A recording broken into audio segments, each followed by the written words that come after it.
Hello friends, welcome to our YouTube channel that is IP trend. और हम discuss कर रहे हैं एसक्यूएल की कमांड्स के बारे में।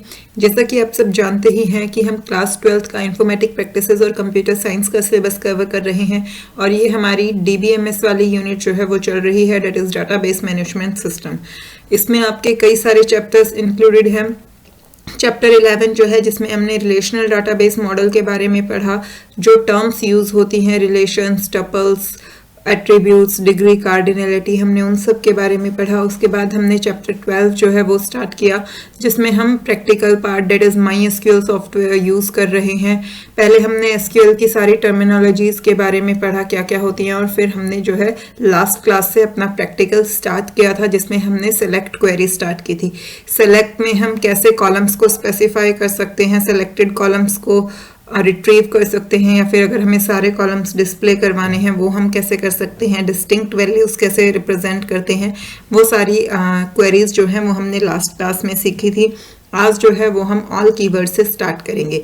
अगर आपको कहीं भी कोई भी डाउट आता है तो आप मुझे कमेंट करके पूछ सकते हैं। साथ ही साथ मुझे अपना फीडबैक भी हमेशा प्रोवाइड किया कीजिए, ताकि मुझे जो है ये पता चलता रहे कि आपको वीडियो समझ आ रही है या नहीं, आपको कंटेंट अच्छा लग रहा है या नहीं लग रहा। और हाँ, एक ज़रूरी बात कि अगर अभी तक चैनल को सब्सक्राइब नहीं किया है तो जल्दी से उसे सब्सक्राइब कर लीजिए, बेल आइकन प्रेस कीजिए, ताकि आपके सिलेबस का कोई भी पार्ट जो है वो आपसे मिस आउट ना हो। इसके साथ साथ एक और चीज़ की, ये जो चैप्टर वाइज डिस्ट्रीब्यूशन आपका है, चैप्टर 11, चैप्टर 12, ये कंप्यूटर साइंस की बुक के अकॉर्डिंग है, लेकिन इंफॉर्मेटिक प्रैक्टिसेस के जो स्टूडेंट्स हैं उनके चैप्टर नंबर्स अलग हो सकते हैं, बट सिलेबस जो है वो यही रहेगा। साथ ही आईपी के जो स्टूडेंट्स हैं उन्होंने बेसिक कॉन्सेप्ट 11th क्लास में पढ़ लिए हैं, इसलिए उनके सिलेबस में जो है वो सिर्फ एडवांस्ड पार्ट मेंशन है। लेकिन जब आप एडवांस्ड पार्ट की क्वेरी लिखेंगे तो वहाँ पे आपको बिगनिंग जो है वो बेसिक से ही करनी होती है। तो अगर आपकी बेसिक क्वेरीज ही क्लियर नहीं है तो आप उसका एडवांस पार्ट कभी नहीं कर सकते। तो जिन स्टूडेंट्स ने 11th में अच्छे से पढ़ाई नहीं की, उनके कॉन्सेप्ट क्लियर नहीं हुए, या अब उन्हें वो कॉन्सेप्ट्स याद नहीं है, तो उनके लिए भी ये बेसिक पार्ट जो है वो बहुत ज़रूरी है। तो स्टार्टिंग का जो ये बेसिक पार्ट है 11 चैप्टर, 12th और 13th चैप्टर जो आपका हाफ आता है, ये आपका सिर्फ कंप्यूटर साइंस के सिलेबस में मेंशन है, आईपी में मेंशन नहीं है, क्योंकि वो 11th क्लास में इसे पढ़ चुके हैं। बट मैं फिर से वही चीज़ कह रही हूँ कि उन स्टूडेंट्स के लिए भी ये इक्वली इम्पोर्टेंट है, क्योंकि जब तक आपका कॉन्सेप्ट अच्छे से क्लियर नहीं होगा, आपको सिर्फ एडवांस पार्ट से कोई बेनिफिट नहीं मिलेगा, क्योंकि आपके एग्जाम में जो क्वेरीज आएंगी उसमें दोनों ही पार्ट से आपकी क्वेरीज इंक्लूड होंगी। तो चलिए स्टार्ट करते हैं आज की class. Selecting all the rows with the help of all keyword. Last class में आपने डिस्टिंक्ट कीवर्ड पढ़ा था, उसी से ऑपोजिट जो है ये ऑल कीवर्ड होता है। ऑल्दो आपको ऑल कीवर्ड की एज सच कहीं रिक्वायरमेंट नहीं होती है, क्योंकि बाय डिफॉल्ट जो है वो आपकी सारी रोज ही डिस्प्ले हो रही होती है जब तक आप डिस्टिंक्ट कीवर्ड का यूज ना करें। इसलिए आप ऑल कीवर्ड को यूज करें या ना करें, उससे कोई इफेक्ट नहीं पड़ता है आपके आउटपुट पे। ऑल कीवर्ड जो है वो सिर्फ अगर आपको यूजर को ये क्लैरिफाई करना है कि हाँ ऑल वैल्यूज जो हैं वो डिस्प्ले हो रही हैं, तो उस केस में आप ऑल कीवर्ड का यूज कर सकते हैं। अदरवाइज रिजल्ट पे इसका कोई भी फर्क नहीं पड़ता है।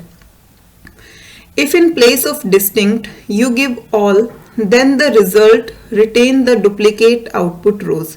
अगर डिस्टिंक्ट कीवर्ड की जगह आप ऑल कीवर्ड यूज करते हो तो आपके रिजल्ट में जितने भी डुप्लीकेट आउटपुट्स हैं वो भी सारे आपके रिजल्ट में शो होंगे। It is just same as when you specify neither distinct nor all। और ये बिल्कुल सेम होता है जब आप दोनों में से कोई भी स्पेसिफाई ना करें। अगर आपने ना तो डिस्टिंक्ट स्पेसिफाई किया है ना ही ऑल स्पेसिफाई किया है, आपने सिंपल क्वेरी रन की है, तब जो आपका आउटपुट आएगा वही आउटपुट आपका ऑल कीवर्ड के साथ में आता है। All is essentially a clarifier rather than a functional argument। और इसीलिए all को जो है वो हम सिर्फ एक क्लैरिफायर की तरह ट्रीट करते हैं, क्योंकि उसकी कोई फंक्शनल वैल्यू नहीं है। ऑल कीवर्ड से आपके रिजल्ट पे कभी कोई फर्क नहीं पड़ता, इसीलिए सिर्फ यूजर को ये क्लैरिफाई हो जाए कि हाँ ऑल वैल्यूज जो हैं वो डिस्प्ले हो रही हैं, ये उसके पर्पज के लिए यूज होता है। Thus if you give select all city from supplier, अगर आप ये कमांड जो है वो देते हैं कि सप्लायर से जो है सारी सिटीज को डिस्प्ले करवाना है, it will give you values of city column from every row of the table without considering the duplicate entries. तो वो क्या करेगा, कि आपकी टेबल में जो सिटी वाला कॉलम है उसे एज इट इज डिस्प्ले कर देगा और डुप्लीकेट वैल्यूज को कंसीडर नहीं करेगा। Considering the same table supplier now the output will be shown here. तो जो आपकी टेबल सप्लायर थी उसी को यूज करके यहाँ ये आउटपुट शो किया गया है। ये आप सिटी वाला कॉलम देख सकते हैं, इसमें आपकी 4 वैल्यूज हैं, दिल्ली, मुंबई, दिल्ली एंड बेंगलोर। तो यहाँ पे दिल्ली जो है वो 2 टाइम्स रिपीट हो रहा है। अगर आपने यहाँ पे डिस्टिंक्ट या ऑल में से कोई कीवर्ड यूज नहीं किया होता तब भी आपकी यही वैल्यूज डिस्प्ले होती, और आपने ऑल कीवर्ड यूज किया है तब भी आपकी यही सेम वैल्यूज जो हैं वो डिस्प्ले हो रही हैं। सेम अगर आप पेट टेबल पे अप्लाई करते हैं तो आपने देखा था कि आपकी टेबल में स्पीशीज जो है वो मल्टीपल टाइम्स रिपीट हो रही थी आपकी टेबल के अंदर। तो अगर वहां पे आप ये क्वेरी रन करेंगे सेलेक्ट ऑल स्पीशीज फ्रॉम पेट, तो उस केस में क्या होगा, पेट टेबल का जो स्पीशीज वाला कॉलम है उसकी सारी वैल्यूज आपके सामने डिस्प्ले हो जाएंगी विदाउट कंसिडरिंग कि उसमें जो वैल्यूज डिस्प्ले हो रही हैं वो रिपीटेड वैल्यू है या फिर यूनिक वैल्यू है। इसके बाद नेक्स्ट जो है वो है viewing structure of table. But next command पे जाने से पहले हम इस कमांड को प्रैक्टिकली करके देख लेते हैं। ये हमारा MySQL का कमांड लाइन मैंने आपके सामने ओपन किया हुआ है जिसपे हम अपनी क्वेरीज रन करेंगे, क्योंकि आपके सिलेबस में जो है वो कमांड लाइन के थ्रू ही आपका वर्क होगा। मैं पहले आपको जो है टेबल शो कर देती हूँ, और उसके लिए सबसे पहले हमें डाटाबेस जो है वो ओपन करना पड़ेगा। ये मैंने डाटाबेस ओपन किया मैनेजर, इसमें हमारे पास जो है पेट टेबल है। तो पहले मैं आपको पेट टेबल शो कर देती हूँ। ऑल्दो लास्ट क्लास में हम ये डिटेल में कर चुके हैं, और पेट टेबल को हम कैसे शो करेंगे सारे कॉलम वो भी आपको पता है। Select star from pet semicolon enter, तो ये आपकी पेट टेबल आपके सामने डिस्प्ले होगी। यहाँ पे आप देख सकते हैं ये आपका स्पीशीज वाला कॉलम है। तो अगर आप यहाँ पे कोई कीवर्ड नहीं लगाते, आप सिंपली स्पीशीज कॉलम को डिस्प्ले करवाते हैं, सेलेक्ट स्पीशीज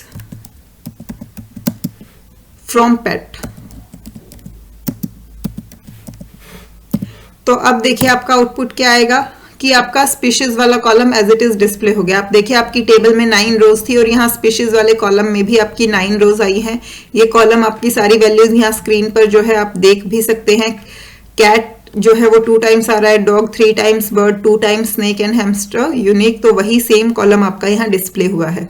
अब मैं इसी क्वेरी को ऑल कीवर्ड यूज करके आपको रन करके दिखाती हूँ। सेलेक्ट ऑल स्पीशीज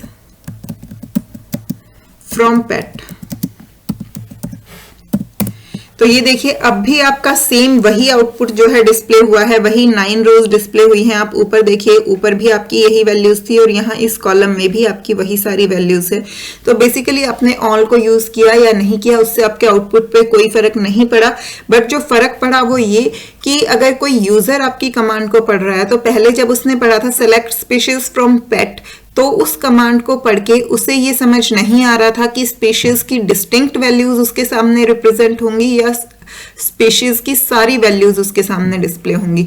लेकिन ऑल कीवर्ड की हेल्प से यहाँ पे एक क्लियर हो जाता है कि इस केस में आपको आपकी टेबल में जितनी स्पीशीज की वैल्यूज हैं वो सारी की सारी डिस्प्ले होंगी, चाहे वो रिपीटेड ही क्यों ना हो। और यहाँ डिस्टिंक्ट होता तो डिस्टिंक्ट ही आपकी वैल्यूज जो हैं वो डिस्प्ले होती। तो ये जो है क्लैरिफायर की तरह हमारा एक्ट करता है। एक और चीज जो आपको ध्यान में रखनी है वो ये कि अभी आपने यहाँ पे बुक में देखा कि आपका ये ऑल जो है, सेलेक्ट जो है, फ्रॉम, ये सब जो है वो कैपिटल लेटर्स में है। लेकिन मैंने आपको बताया था कि एसक्यूएल जो है वो केस सेंसिटिव नहीं होती है, तो आप इसे कैपिटल में लिखें या स्मॉल में लिखें उससे कोई फर्क नहीं पड़ता है, आपका जो है वो सेम ही कमांड रहेगी। तो आ जाते हैं नेक्स्ट पे, व्यूइंग स्ट्रक्चर ऑफ टेबल, की टेबल का स्ट्रक्चर अगर आपको व्यू करना है तो वो आप जो है वो कैसे करेंगे। You have learned just back that use database name opens a database for use, कि अगर आपको ने use with the name of database use किया है तो उस केस में आपका वो डाटाबेस जिसका नाम यहाँ पे आप मेंशन कर रहे हैं वो डाटाबेस ओपन हो जाता है ताकि आप उसे यूज कर सको। To view the tables in a database you may write following command after opening the database. जब आपने डाटाबेस को ओपन कर लिया है उसके बाद आप इस कमांड की हेल्प से जो है ये चेक कर सकती हैं कि आपके डाटाबेस में कौन कौन सी टेबल्स जो हैं वो हैं। ये मैंने आपको लास्ट क्लास में भी करके दिखाया था, मैं आज भी आपको चेक करवा देती हूँ। हमने कौन सा डाटाबेस ओपन किया हुआ है, यहाँ पे हमने मैनेजरी डाटाबेस जो है वो ओपन किया हुआ है। अभी पैट टेबल पे तो हमने वर्क किया, बट मान लीजिए अभी आपको पता ही नहीं है कि आपका जो ये मैनेजरी डाटाबेस है उसमें कौन कौन सी टेबल्स जो हैं वो एग्जिस्ट करती हैं। तो अगर आपको वो चेक करना है तो उसके लिए आप कमांड क्या लिखेंगे, show tables, semicolon and enter. तो ये देखिए आपके मैनेजरी डाटाबेस में दो टेबल्स हैं, one is event and one is PAT. तो इस तरीके से आप ये चेक कर सकते हैं कि आपके डाटाबेस में कौन कौन सी टेबल्स जो हैं। That is, if you give following set of statement, the output will be as shown here.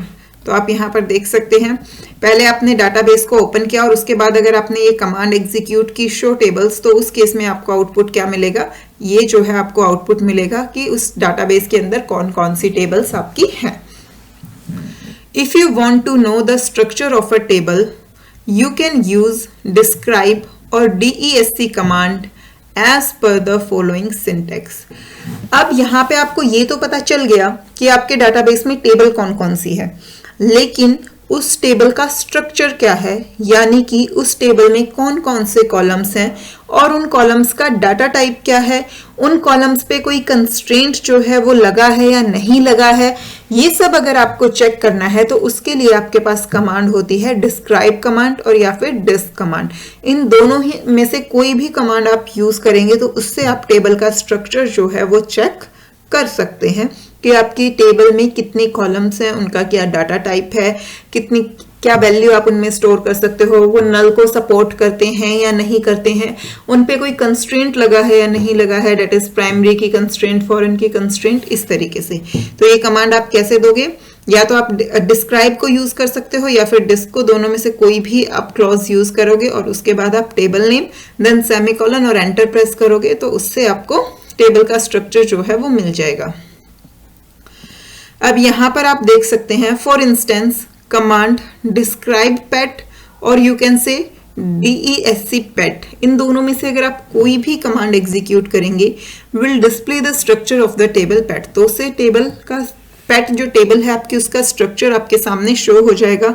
ये स्ट्रक्चर आप देख सकते हो जब आपने ये कमांड एग्जीक्यूट की, आपके पास टोटल कितने कॉलम्स थे जब अभी आपने क्वेरी रन की थी। मैं आपको एक बार दिखा देती हूँ, सेलेक्ट स्टार फ्रॉम पेट। ये देखिए आपके पास 6 कॉलम्स है, तो यहाँ पे उन 6 के 6 कॉलम्स के नेम मेंशन आ गए, name, owner, species, sex, birth and death. ये 6 के 6 कॉलम नेम्स आप यहाँ पर चेक कर सकते हो। अब उसके बाद इन सब का जो है वो डाटा टाइप यहाँ पर गिवन है। नेम, ऑनर और स्पीशीज जो है वो वेरकेर टाइप के हैं, उसमें मैक्सिमम आप 20 कैरेक्टर्स को स्टोर कर सकते हो। और आपका जो सेक्स कॉलम है वो सिर्फ सिंगल लेटर में आप वैल्यू दे रहे हो, तो वहां पे आपने फिक्स्ड लेंथ ले ली कैर और उसका साइज क्या ले लिया, 1 साइज का ले लिया। बर्थ और डेथ जो है वो डेट टाइप के हैं।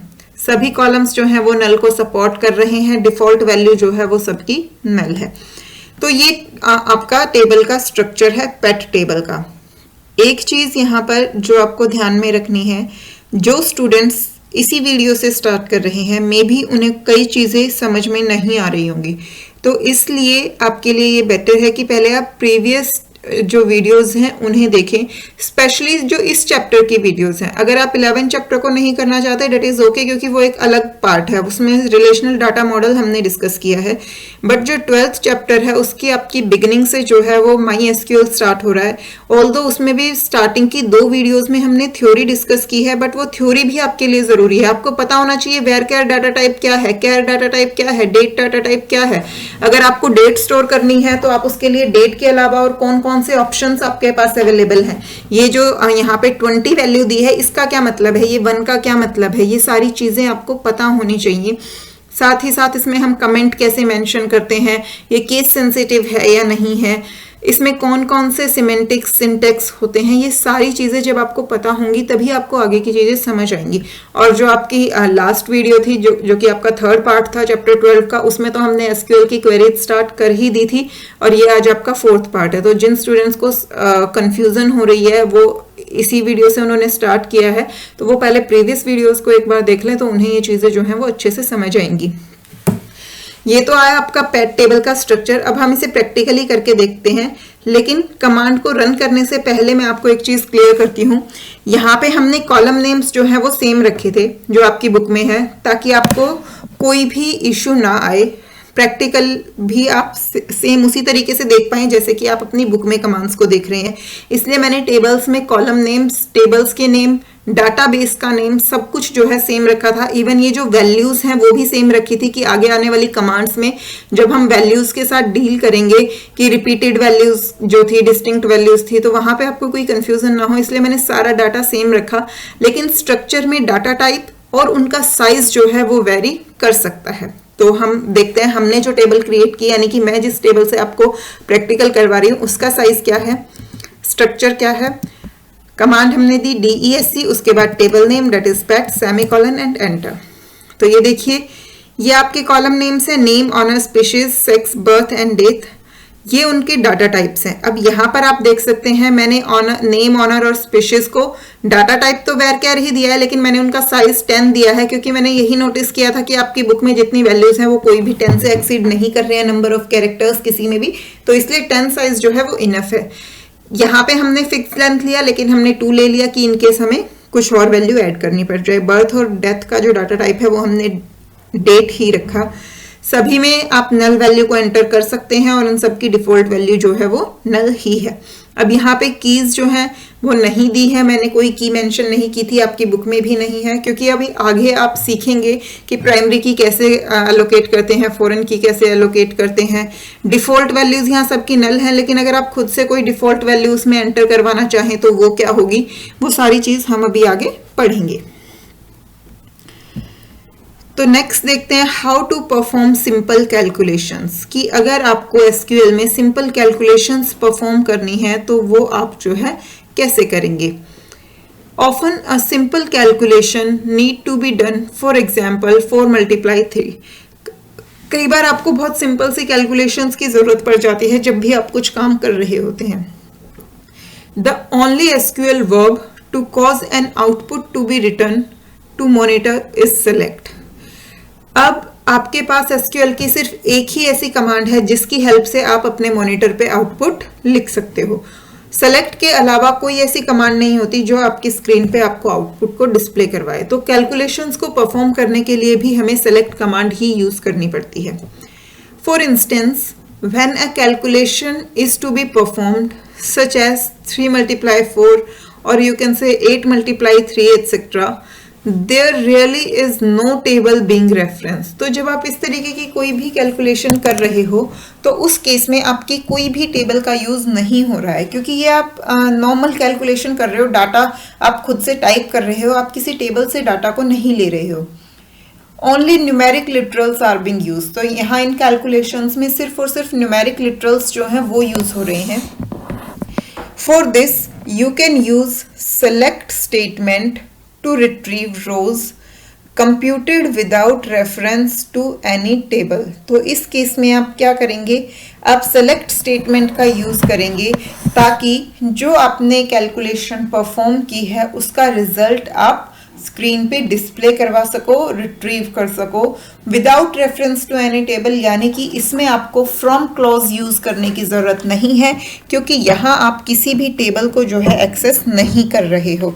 तो यहाँ पे आपकी जो सेलेक्ट क्वेरी होगी इसमें आपको फ्रॉम क्लॉज नहीं मिलेगा।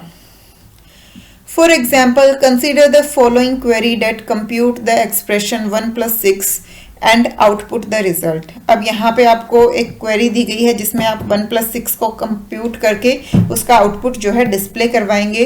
नोटिस दैट नो टेबल और from clause is used in the following query. तो जैसा कि मैंने आपको बताया कि जब आपको कैलकुलेशन परफॉर्म करके रिजल्ट डिस्प्ले करवाना है तो वहाँ आपको क्योंकि टेबल की कोई ज़रूरत नहीं है, तो इसलिए फ्रॉम क्लॉज की भी कोई ज़रूरत नहीं है, तो वहाँ फ्रॉम क्लॉज यूज नहीं होता क्योंकि कोई टेबल रेफर नहीं हो रही है।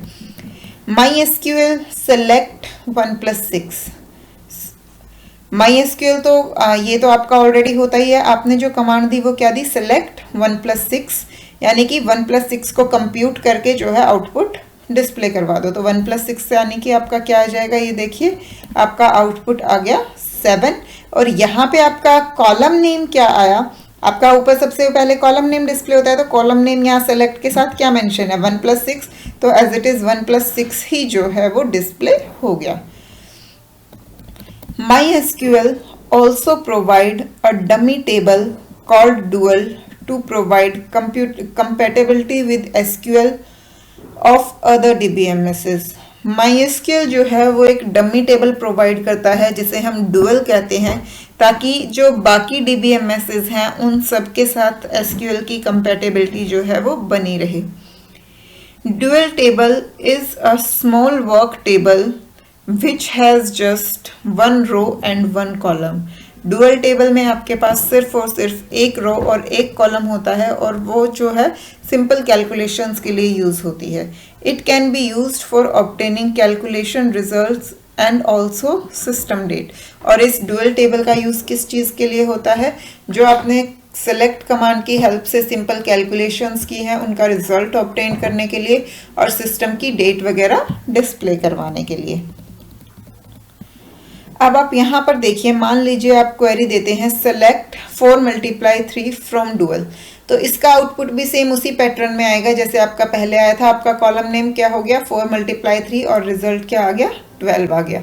अगर यहाँ पे आप सिंपली ये भी देते सेलेक्ट 4 × 3, तो उस केस में भी जो है आपका आउटपुट यही आता, बिल्कुल सेम 4 × 3, और आपका computed result that is 12। The current date can be obtained.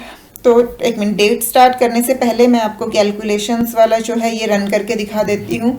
यहाँ पे आप किसी भी तरह की कैलकुलेशंस परफॉर्म कर सकते हैं। आपकी बुक में जो एग्जांपल है वो 6 + 1 का है, तो सबसे पहले हम यही रन कर लेते हैं, डेट इज 7। यहीं आपने आप मल्टीप्लिकेशन भी परफॉर्म कर सकते हो, सेलेक्ट 4 × 3 सेमीकोलन एंटर, तो ये 4 × 3 हो गया आपका। इसी तरीके से आप और भी कैलकुलेशंस परफॉर्म कर सकते हैं, जैसे कि सेलेक्ट, आप किन्हीं भी नंबर्स को जो है वो ऐड कर सकते हैं, सॉरी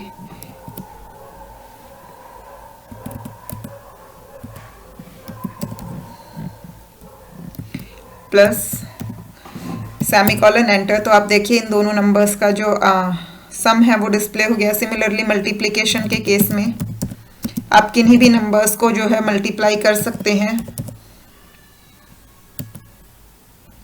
अच्छा, हमने सेमीकोलन नहीं लगाया तो इसलिए कमांड कंप्लीट नहीं हुई, और आपको ये कर्सर शुरू हो गया सेमीकोलन एंड देन एंटर, तो आपको इसका आउटपुट जो है वो मिल गया।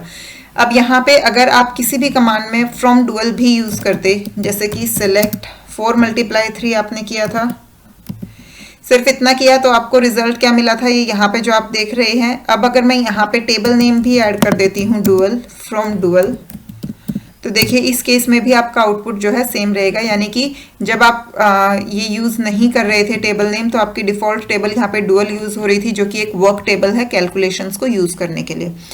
कैलकुलेशंस के साथ साथ सिस्टम डेट अगर आपको रिट्रीव करनी होती है तो वो भी आप इसी तरीके से कर सकते हैं, यूजिंग फंक्शन कर डेट एज शोन बिलो। अगर आप इस फंक्शन को यूज़ करते हैं तो उससे आपको करंट डेट जो है वो डिस्प्ले हो जाती है यहाँ पर देखिए, और कॉलम नेम आपका वही फंक्शन नेम हो जाएगा जो यहाँ मेंशन्ड है, और साथ में आपको जो है डेट डिस्प्ले हो जाएगी। तो हम इसे रन करते हैं, सेलेक्ट, और साथ में हम फंक्शन नेम मेंशन करेंगे, सेमीकोलन एंड एंटर। तो ये देखिए हमारी जो आज की डेट है, आज 25 फरवरी है जब मैं ये वीडियो आपके लिए रिकॉर्ड कर रही हूँ। डिस्प्ले जो आपको ये YouTube पे मिलने वाली है वो मे बी आपको 26 या 27 को ये वीडियो मिल रही होगी, बट आज रिकॉर्डिंग डेट यानी कि आज जो सिस्टम की डेट है वो है हमारी 25 फरवरी 2022। तो इस तरीके से आप सिस्टम की डेट को रिट्रीव कर सकते हैं। ये था आपका सिंपल कैलकुलेशंस और डेट फंक्शंस के बारे में। Now scalar expressions with the selected fields. जो आपकी सेलेक्टेड फील्ड्स हैं, अगर आपको उनके साथ कोई कैलकुलेशंस परफॉर्म करनी है, अभी तो आपने सिर्फ न्यूमेरिक डाटा को ऐड किया, मल्टीप्लाई किया, लेकिन मान लीजिए आपने अपनी टेबल से कोई कॉलम रिट्रीव किया है और उसमें आप कुछ ऐड करना चाहते हैं, कुछ मल्टीप्लाई करना चाहते हैं या कुछ सब्ट्रैक्ट करना चाहते हैं, कोई डिवीजन परफॉर्म करना चाहते हैं, तो वो भी जो है पॉसिबल होती है, वो भी आप कर सकते हो सेलेक्ट कमांड की हेल्प से। लेकिन उस केस में क्योंकि आप टेबल से डाटा रिट्रीव कर रहे हैं तो उस केस में आपका फ्रॉम क्लॉज भी वहां पर यूज होता है। If you want to perform simple numeric calculations on the data to put it on a form more appropriate to your needs, SQL allow you to place scalar expressions and constants among the selected field। तो अगर आपको आपकी जो table का data है उस पर कुछ न्यूमेरिक एक्सप्रेशंस या न्यूमेरिक ऑपरेशंस परफॉर्म करके डाटा को रिप्रेजेंट करना है, तो एसक्यूएल वो आपको अलाउ करता है, जिससे कि आप अपनी रिक्वायरमेंट्स के अकॉर्डिंग कैलकुलेशंस परफॉर्म करके डाटा को रिप्रेजेंट कर सको। For example, you might consider it desirable to present your sales people's commission as percentage rather than decimal number. आप मान लीजिए डाटाबेस में जो आपका डाटा स्टोर्ड है तो वहां पे आपके एम्प्लॉयज का जो कमीशन है वो उसमें मेंशन्ड है, लेकिन जब आप उस डाटा को रिप्रेजेंट कर रहे हैं तो आप चाहते हैं कि डाटा जो है वो परसेंटेज की फॉर्म में रिप्रेजेंट हो कि एक सेल्समैन को जो है वो कितना कमीशन मिल रहा है। आप अगर ये चाहते हैं तो उसके लिए जो है आपको क्या करना पड़ेगा, कैलकुलेशंस परफॉर्म करनी पड़ेंगी और वो आप सेलेक्ट कमांड की हेल्प से कर सकते हैं। Select salesman's name, comma, commission multiply by 100 from salesman's। अब यहाँ पे हमने सेल्समैन टेबल अभी तक नहीं पढ़ी है, ये बाद वाले चैप्टर्स में यूज हो रही होगी, क्योंकि अभी जो हमने टेबल्स क्रिएट की हैं उसमें हमारा कोई भी न्यूमेरिक डाटा टाइप नहीं है। तो क्योंकि हमारा कोई न्यूमेरिक डाटा टाइप नहीं है तो हम उस पर कोई कैलकुलेशंस परफॉर्म जो है वो नहीं कर सकते, तो इसलिए इन्होंने आगे आने वाले चैप्टर्स में जो आपकी सेल्समैन टेबल होगी वहां से ये कॉलम पिक किया है, एक कमीशन जो कॉलम है। अब यहाँ पे जो है वो थ्योरी में लिखा है कि डाटा आपका न्यूमेरिक फॉर्म में है बट आप उसे परसेंटेज में रिप्रेजेंट करना चाहते हैं, बट कमांड देख के लग रहा है कि वो परसेंटेज में है, हम उसे न्यूमेरिक डिजिट्स में रिप्रेजेंट करना चाहते हैं। इसलिए क्योंकि जब परसेंटेज को आपको सिंपल डाटा में चेंज करना होता है तो आप उसे 100 से मल्टीप्लाई करते हैं। तो बेसिकली यहाँ पे ये कहना सिर्फ ये चाह रहा है कि अगर आप किसी भी कॉलम पे जो है न्यूमेरिक ऑपरेशन अप्लाई करना चाहें तो वो कर सकते हैं। सेलेक्ट में सेम उसी तरीके से आप कॉलम नेम मेंशन करेंगे, जिस भी कॉलम में आपको कुछ भी ऐड, सब्ट्रैक्ट, मल्टीप्लाई, डिवाइड करना है तो वो आप उस कॉलम के साथ उस एक्सप्रेशन को मेंशन कर देंगे। After that from table name वो सेम उसी तरीके से वर्क करेगा। जब आप इस क्वेरी को एग्जीक्यूट करेंगे तो होगा क्या कि जो आपका कमीशन वाला कॉलम है उस कॉलम में जितनी भी वैल्यूज हैं वो आपके सामने 100 से मल्टीप्लाई होने के बाद रिप्रेजेंट होंगी, यानी कि आपके सामने जो वैल्यू आएगी वो 100 से मल्टीप्लाई होकर आएगी। The output will be somewhat like, ये इस तरीके से आपको यहाँ पे आउटपुट जो है वो मिलेगा। Please note that if a value in the expression is null then the result of the expression will be null only. तो ये भी आपने प्रीवियस जो आपकी थ्योरी क्लास थी उसमें आप पढ़ चुके हैं कि अगर आपकी वैल्यू नल है तो उसमें आप चाहे कुछ भी ऐड करें, डिवाइड करें, मल्टीप्लाई करें, सब्ट्रैक्ट करें या फिर रिमाइंडर ऑपरेटर उस पर अप्लाई करें, रिजल्ट आपको जो है वो नल ही मिलेगा। The operators that you can use in arithmetic expressions are plus, minus, divide, multiply और modulo operator। तो इन पांचों में से आप कोई भी ऑपरेटर जो है वो अप्लाई कर सकते हैं। तो ये सारा हमारी कैलकुलेशंस से रिलेटेड था कि एसक्यूएल में जो है हम कैलकुलेशंस कैसे परफॉर्म कर सकते हैं।